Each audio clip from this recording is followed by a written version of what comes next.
يتقدم تيا يتقدم يسجل الهدف الاول لرضوان.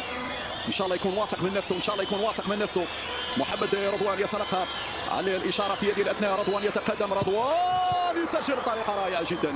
وضعيه ولي التسديد سيمبا وطه من غوزيل. سيمبا وطه هذه لا تسجل يا طه. عندك يا طه دخلت يا طه. معليش حميد معلي هو الذي يتقدم، اللاعب اللي دخل احتياطي في شوط المباراة الثاني. عبد الحميد يتلقى الإشارة. عبد الحميد يضيع.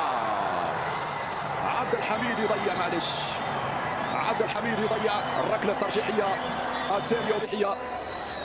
كوني يسعد للتنفيذ امام طه بن غوزيل. حكم يعطي إشارة التنفيذ.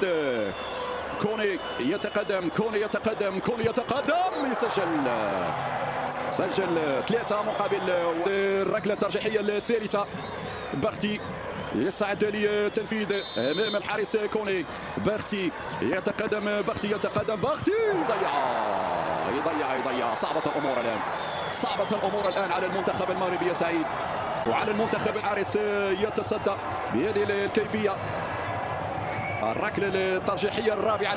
إذا ستلعب الركلة الرابعة لمالي. حكم يعطي الإشارة الآن.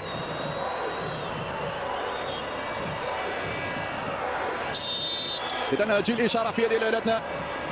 الركلة الرابعة يصد طه بن غوزيل. برافو، يصد طه بن غوزيل المغربي. خلي بصيص الآن لعناصر المنتخب المغربي. حموني يسعد لتنفيذ الركلة في يد الاثناء. حموني يتقدم، حموني يسجل نعم 3-2 في هذه اللحظات. المنتخب المالي مشاهدينا الكرام.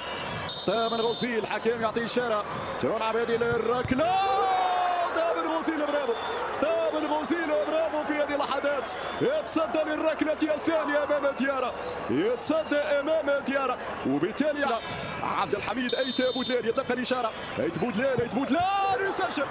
بودلان يسجل وتتعادل الامور. صار التعادل بين المنتخبين. شوف عوده قويه للمنتخب المغربي، عوده قويه. برافو شباب. دومبيا يتلقى الاشاره. دومبيا يتقدم. دومبيا يسجل في هذه اللحظات.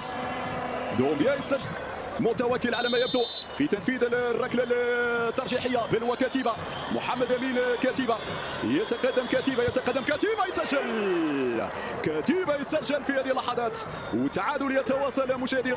سانوغو جيبه يا طه. يتقدم سانوغو ويسجل سانوغو. هنا تحرك لتنفيذ الركله الترجيحيه هذه الاثناء مع كوني. إذن المتوكل يتلقى الإشارة. يتقدم المتوكل يسجل. برافو المتوكل. وقف الحارس، ثبت الحارس في مكانه. شوف لقطة معبرة. الحموني يذرف الدموع في هذه اللحظات لفائدة المنتخب المالي. الإشارة تأتي